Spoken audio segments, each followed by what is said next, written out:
ભાષા સજ્જતા. બાળ દોસ્તો, આજે આપણે સંધિ વિશે શીખીશું. બે કે વધારે શબ્દો જ્યારે અમુક ચોક્કસ નિયમોને આધારે જોડાય ત્યારે સંધિ થઈ એમ કહેવાય. સંધિના બે પ્રકાર છે, એક સ્વર સંધિ અને બે વ્યંજન સંધિ. સ્વર સંધિ. બાળ દોસ્તો, ગુજરાતી ભાષામાં એક શબ્દને છેડે આવતો સ્વર બીજા શબ્દની શરૂઆતમાં આવતા સ્વર સાથે જોડાય ત્યારે સ્વર સંધિ થઈ એમ કહેવાય. અહીં આપેલ ઉદાહરણ જુઓ. કવિ વત્તા ઇન્દ્ર બરાબર કવિન્દ્ર. અહીં તમે જોશો કે કવિ શબ્દનો વી અક્ષર વ વત્તા ઈથી બન્યો છે, જ્યાં ઈ હસ્વ છે અને ઇન્દ્ર શબ્દનો પહેલો અક્ષર ઈ પણ હસ્વ છે. આમ હસ્વ ઈ અને હસ્વ ઈ ભેગા થતા દીર્ઘ ઈ બને છે. તેથી કવિ વત્તા ઇન્દ્ર બરાબર કવિન્દ્ર થયું. તમે અહીં ધ્યાનથી જોયું હશે કે હસ્વ ઈ પણ સ્વર છે અને બીજો હસ્વ ઈ પણ સ્વર છે. આ રીતે બંને સ્વર ભેગા થવાથી તેને સ્વર સંધિ કહેવાય છે. બાળ દોસ્તો, અહીં આપેલ પહેલો નિયમ સમજો. જુઓ, અ વત્તા અ બરાબર આ થાય છે. હવે ઉદાહરણ જુઓ. સૂર્ય વત્તા અસ્ત બરાબર સૂર્યાસ્ત. અહીં તમે જોશો કે સૂર્ય શબ્દમાં ય અક્ષરમાં અ બોલાય છે, વત્તા અસ્ત શબ્દનો પહેલો અક્ષર અ બોલાય છે, એટલે કે તે બંને ભેગા થતાં સૂર્યાસ્ત શબ્દ બન્યો. હવે અહીં આપેલ બીજો નિયમ સમજો. જુઓ, અ વત્તા આ બરાબર આ થાય છે. હવે ઉદાહરણ જુઓ. શિવ વત્તા આલય બરાબર શિવાલય. અહીં તમે જોશો કે શિવ શબ્દમાં વ પછી અ બોલાય છે, વત્તા આલય શબ્દનો પહેલો અક્ષર આ બોલાય છે. આમ આ રીતે બંને ભેગા થતા શિવ વત્તા આલય બરાબર શિવાલય શબ્દ બને છે. તેવી જ રીતે આગળનો નિયમ જુઓ. જુઓ, આ વત્તા અ બરાબર આ થાય છે. હવે ઉદાહરણ જુઓ. વિદ્યા વત્તા અર્થી બરાબર વિદ્યાર્થી. તેવી જ રીતે આગળનો નિયમ જુઓ. આ વત્તા આ બરાબર આ થાય છે. આ નિયમ અનુસાર દયા વત્તા આનંદ બરાબર દયાનંદ થાય છે. બાળ દોસ્તો, તમે આગળ અ અને આની સંધિ શીખ્યા છો. અહીં હસ્વ ઈ અને દીર્ઘ ઈની સંધિના કેટલાક ઉદાહરણો જુઓ. રવિ વત્તા ઇન્દ્ર બરાબર રવિન્દ્ર. અહીં તમે જોશો કે રવિ શબ્દના વી અક્ષરમાં હસ્વ ઈ છે તથા ઇન્દ્ર શબ્દનો પહેલો અક્ષર ઈ પણ હસ્વ ઈ છે. તે બંને હસ્વ ઈ ભેગા થતા દીર્ઘ ઈ બને છે. આમ આ રીતે રવિ વત્તા ઇન્દ્ર બરાબર રવિન્દ્ર શબ્દ બને છે, જ્યાં વી દીર્ઘ બન્યો છે. તેવી જ રીતે આગળનું ઉદાહરણ જુઓ. પરી વત્તા ઈક્ષા બરાબર પરીક્ષા. અહીં પણ તમે જોશો કે પરી શબ્દના રી અક્ષરમાં હસ્વ ઈ છે, જ્યારે ઈક્ષા શબ્દનો પહેલો અક્ષર ઈ દીર્ઘ છે, જેના કારણે પરીક્ષા શબ્દનો રી દીર્ઘ બન્યો છે. હવે ત્રીજું ઉદાહરણ જુઓ. દેવીચ્છા, જેમાં દેવી શબ્દના વી અક્ષરમાં ઈ દીર્ઘ છે અને ઈચ્છા શબ્દનો પહેલો અક્ષર ઈ હસ્વ છે. તેથી તેની સંધિ દીર્ઘ ઈ થાય છે, એટલે કે દેવી વત્તા ઈચ્છા બરાબર દેવીચ્છા થશે. હવે ચોથું ઉદાહરણ જુઓ. રજનીશ. અહીં બંને શબ્દોમાં ઈ દીર્ઘ છે, એટલે કે અહીં રજની શબ્દના ની અક્ષરમાં ઈ દીર્ઘ છે અને ઈશ શબ્દનો પહેલો અક્ષર ઈ દીર્ઘ છે. તેથી રજની વત્તા ઈશ ભેગા થતા રજનીશ શબ્દ બને છે. બાળ દોસ્તો, હવે આપણે હસ્વ ઉ અને દીર્ઘ ઉની સંધિ વિશે જાણીએ. અહીં આપેલ ઉદાહરણ જુઓ. સુ વત્તા ઉક્તિ બરાબર સુક્તિ. આ ઉદાહરણ બરાબર ધ્યાનથી જુઓ. અહીં સુ અક્ષરમાં હસ્વ ઉ છે, જે ઉક્તિ શબ્દના હસ્વ ઉ સાથે જોડાય છે. અહીં ઉક્તિ શબ્દનો પહેલો અક્ષર ઉ પણ હસ્વ છે. જ્યારે સંધિ થાય ત્યારે સુ વત્તા ઉક્તિ બરાબર સુક્તિ શબ્દ બને છે, જેમાં સુક્તિ શબ્દનો સુ દીર્ઘ બને છે. હવે બીજું ઉદાહરણ જુઓ. સિંધુર્મી. અહીં સિંધુ વત્તા ઉર્મી શબ્દોમાં સિંધુ શબ્દના ધુ અક્ષરમાં હસ્વ ઉ છે, જે ઉર્મી શબ્દના દીર્ઘ ઉ સાથે જોડવાથી ધુ દીર્ઘ બને છે. આમ આ રીતે સિંધુ વત્તા ઉર્મી બરાબર સિંધુર્મી શબ્દ બને છે. બાળ દોસ્તો, હવે આપણે અ અને હસ્વ ઈ તથા અ અને દીર્ઘ ઈની સંધિના કેટલાક ઉદાહરણો જોઈશું. હવે પહેલું ઉદાહરણ જુઓ. ઉપવત્તા ઇન્દ્ર બરાબર ઉપેન્દ્ર, જેમાં અ અને હસ્વ ઈની સંધિ થતા એ બને છે. જેમ કે ઉપ શબ્દના પ અક્ષરમાં અ છે અને ઇન્દ્ર શબ્દનો પહેલો અક્ષર હસ્વ ઈ છે. તેથી તે બંને ભેગા થતા ઉપવત્તા ઇન્દ્ર બરાબર ઉપેન્દ્ર શબ્દ બને છે. હવે બીજું ઉદાહરણ જુઓ. યથા વત્તા ઇષ્ટ બરાબર યથેષ્ટ, જેમાં આ અને હસ્વ ઈ ભેગા થવાથી પણ એ થાય છે. જેમ કે યથા શબ્દના થા અક્ષરમાં આ છે તથા ઇષ્ટ શબ્દનો પહેલો અક્ષર હસ્વ ઈ છે, જેની સંધિ યથા વત્તા ઇષ્ટ બરાબર યથેષ્ટ થાય છે. હવે ત્રીજું ઉદાહરણ જુઓ. યોગ વત્તા ઈશ બરાબર યોગેશ, જેમાં અ અને દીર્ઘ ઈની સંધિ થવાથી પણ એ થાય છે. તેથી યોગ શબ્દના ગ અક્ષરમાં અ અને ઈશ શબ્દનો પહેલો અક્ષર દીર્ઘ ઈ ભેગા થવાથી યોગ વત્તા ઈશ બરાબર યોગેશ શબ્દ બને છે. હવે ચોથું ઉદાહરણ જુઓ. ઉમા વત્તા ઈશ બરાબર ઉમેશ, અહીં આ અને દીર્ઘ ઈ ભેગા થવાથી ઉમા વત્તા ઈશ બરાબર ઉમેશ શબ્દ બને છે. જેમાં ઉમા શબ્દના મા અક્ષરમાં આ અને ઈશ શબ્દનો પહેલો અક્ષર દીર્ઘ ઈ ભેગા થાય છે. બાળ દોસ્તો, હવે આપણે અ અને હસ્વ ઉ, અ અને દીર્ઘ ઉની સંધિ તથા આ અને હસ્વ ઉ, આ અને દીર્ઘ ઉની સંધિના ઉદાહરણ જાણીશું. હવે પહેલું ઉદાહરણ જુઓ. સૂર્યોદય, જેમાં સૂર્ય શબ્દના ય અક્ષરમાં અ અને ઉદય શબ્દનો પહેલો અક્ષર હસ્વ ઉ ભેગો થતા સૂર્ય વત્તા ઉદય બરાબર સૂર્યોદય થાય છે. એટલે કે અ વત્તા ઉ બરાબર ઓ થયેલ જુઓ. હવે બીજા ઉદાહરણમાં જુઓ. પ્રણયોર્મી, જેમાં પ્રણય શબ્દના ય અક્ષરમાં અ અને ઉર્મી શબ્દનો પહેલો અક્ષર દીર્ઘ ઉ છે. તે બંને ભેગા થતા અ વત્તા ઉ બરાબર ઓ, એટલે કે પ્રણય વત્તા ઉર્મી બરાબર પ્રણયોર્મી બને છે. હવે ત્રીજું ઉદાહરણ જુઓ. મહા વત્તા ઉદય બરાબર મહોદય, જેમાં મહા શબ્દના હા અક્ષરમાં આ અને ઉદય શબ્દનો પહેલો અક્ષર હસ્વ ઉ ભેગો થતા મહા વત્તા ઉદય બરાબર મહોદય થાય છે.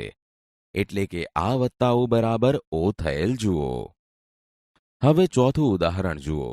ગંગા વત્તા ઉર્મી બરાબર ગંગોર્મી, જેમાં ગંગા શબ્દના ગા અક્ષરમાં આ તથા ઉર્મી શબ્દનો પહેલો અક્ષર દીર્ઘ ઉ છે, જેનાથી આ વત્તા ઉ બરાબર ઓ બને છે. એટલે કે ગંગા વત્તા ઉર્મી બરાબર ગંગોર્મી શબ્દ બને છે.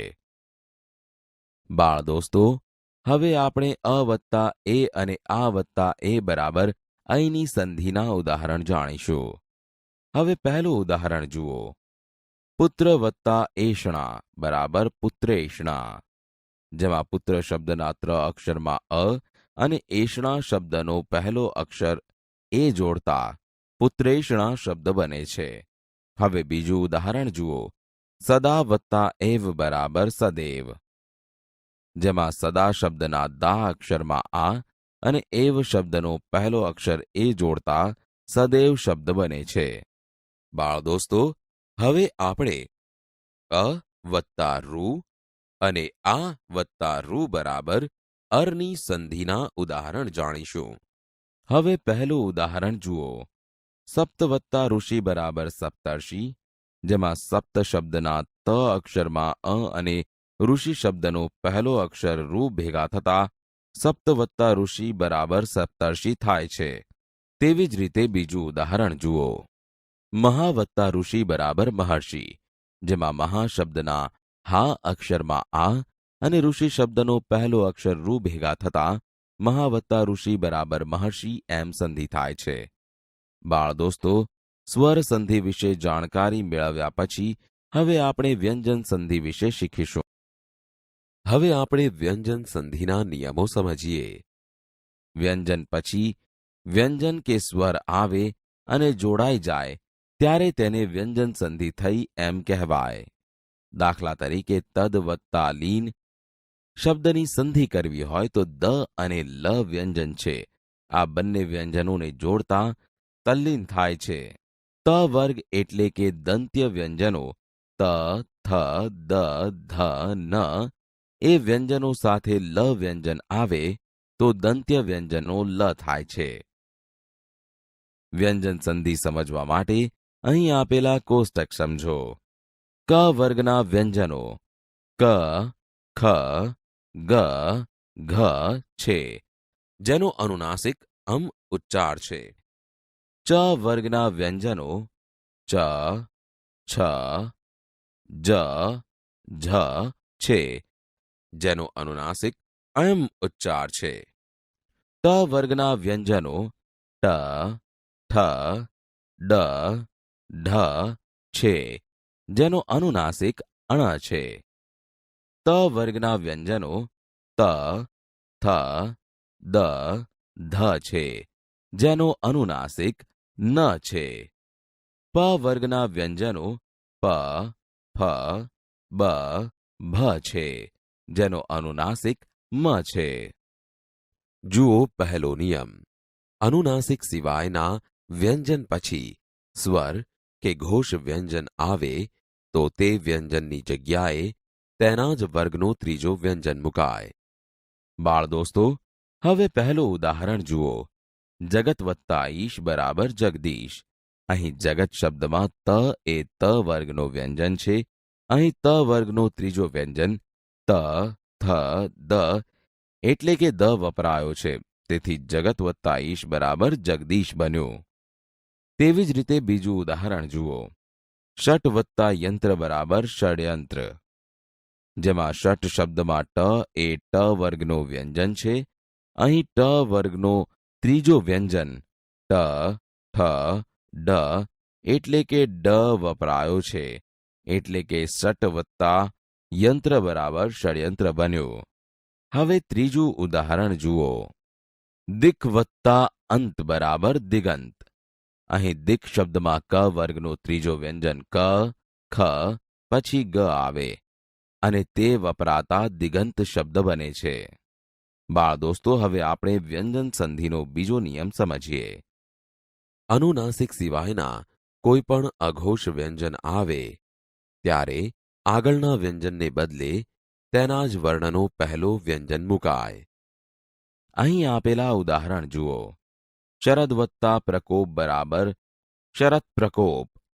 અહીં તમે જોશો કે દ વ્યંજનને બદલે તેના જ વર્ગનો પહેલો વ્યંજન એટલે કે ત જોડાય છે અને આ ત વ્યંજન પ્ર સાથે જોડાઈને સંધિ થઈ.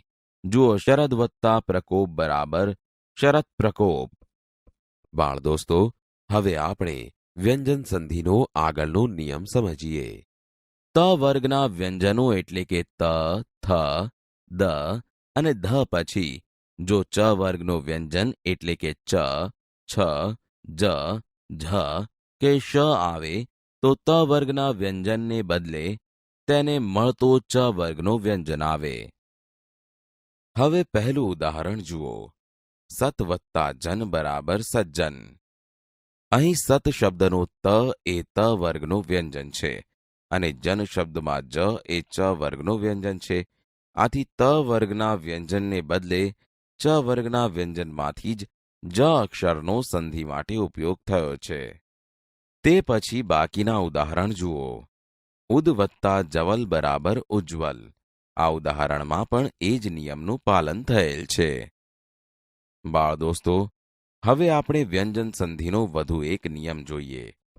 સ પછી ચ કે છ આવે તો સનો શ થાય છે. પહેલું ઉદાહરણ જુઓ. નિસ વત્તા ચિંત બરાબર નિશ્ચિંત. અહીં તમે જોશો કે નિસ શબ્દમાં છેલ્લે સ છે જે ચિંત શબ્દના ચી સાથે જોડાય છે. જ્યારે જ્યારે સ પછી ચ કે છ આવે તો સનું શ થાય છે. તેવી જ રીતે બીજું ઉદાહરણ જુઓ. નિસ વત્તા છંદ બરાબર નિશ્છંદ. અહીં પણ નિયમ મુજબ નિસ અને છંદ એ બંને શબ્દો ભેગા મળતા નિશ્છંદ શબ્દ બને છે. હવે ત્રીજું ઉદાહરણ જુઓ. નિસ વત્તા ચલ બરાબર નિશ્ચલ. અહીં પણ નિયમ મુજબ નિસ અને ચલ ભેગા મળીને નિશ્ચલ શબ્દ બન્યો. બાળ દોસ્તો, હવે આપણે વ્યંજન સંધિનો આગળનો નિયમ સમજીએ. સ પહેલા ઈ કે ઉ આવે ને સની પછી ક, ખ, પ કે ફ આવે તો સનો શ થાય છે. હવે અહીં આપેલા ઉદાહરણ જુઓ. નિસ વત્તા કામ બરાબર નિષ્કામ. અહીં સ પછી ક આવેલ છે. તેથી નિસ શબ્દનો સ અને કામ શબ્દનો ક જોડતા સ ને બદલે શ થયેલો જોઈ શકશો. હવે બીજું ઉદાહરણ પણ જુઓ, જેમાં દુષ શબ્દના સ અને પ સાથે જોડતા દુષ્પ્રાપ્ય શબ્દ બને છે, એટલે કે સનો શ થયેલ જોવા મળે છે.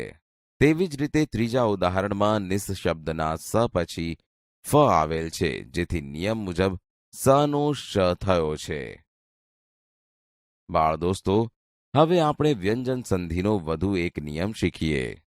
સની પૂર્વે અ અને પછી ઘોષ વ્યંજન આવે તો સનો ઉ પછી પૂર્વેના અ સાથે મળીને ઉનો ઓ થાય છે. અહીં આપેલ ઉદાહરણ જુઓ. અધસ વત્તા ગતિ બરાબર અધોગતિ શબ્દ બને છે. અહીં તમે જોશો કે અધસ શબ્દમાં સ અક્ષરની પહેલા ધ અક્ષરમાં અ સ્વર છે, તેથી સનો ઉ કરેલ છે, તથા ગતિ શબ્દના પ્રથમ વ્યંજન ગ અક્ષરમાં પણ અ સ્વર હોવાથી ઉ અને અ ભેગા મળતા ઓ કરેલ છે. હવે બાકીના ઉદાહરણ જુઓ. મનસ વત્તા હર બરાબર મનોહર, જેમાં મનસ શબ્દના સ અક્ષરનો ઉ અને હર શબ્દમાં હ અક્ષરનો અ છે. તે બંને ભેગા કરીએ તો ઓ થયેલ છે. તેથી મનસ વત્તા હર બરાબર મનોહર શબ્દ થશે. તે પછીના ઉદાહરણો પણ આ જ નિયમને અનુસરે છે. બાળ દોસ્તો, હવે આપણે વ્યંજન સંધિનો આગળનો નિયમ સમજીએ. અનુનાસિક સિવાયના સ્પર્શ વ્યંજન પછી શ આવે તો શનો છ થાય છે. બાળ દોસ્તો, અહીં આપેલા તમામ ઉદાહરણો જુઓ. દરેકમાં વત્તા પછી શ આવે છે. જ્યારે જ્યારે અનુનાસિક સિવાયના સ્પર્શ વ્યંજન પછી શ આવે તો શનો છ થાય છે. ફરીથી પહેલું ઉદાહરણ જુઓ. ઉદ વત્તા શ્વાસ. અહીં દ અને શને જોડવાના થાય છે. શ જોડતા ઉદ વત્તા શ્વાસ બરાબર ઉચ્છ્વાસ થાય છે. તેવી જ રીતે બીજા ઉદાહરણ જુઓ. ઉત વત્તા શ્વાસ બરાબર ઉચ્છ્વાસ. ઉચ્ચ વત્તા છવાસ બરાબર ઉચ્છ્વાસ. ચિદ વત્તા શક્તિ બરાબર ચિચ્છક્તિ.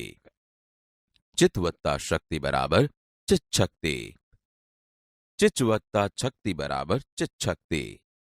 અહીં દરેકમાં શનું છ થયેલ જોઈ શકશો. બાળ દોસ્તો, હવે આપણે વ્યંજન સંધિનો વધુ એક નિયમ સમજીએ.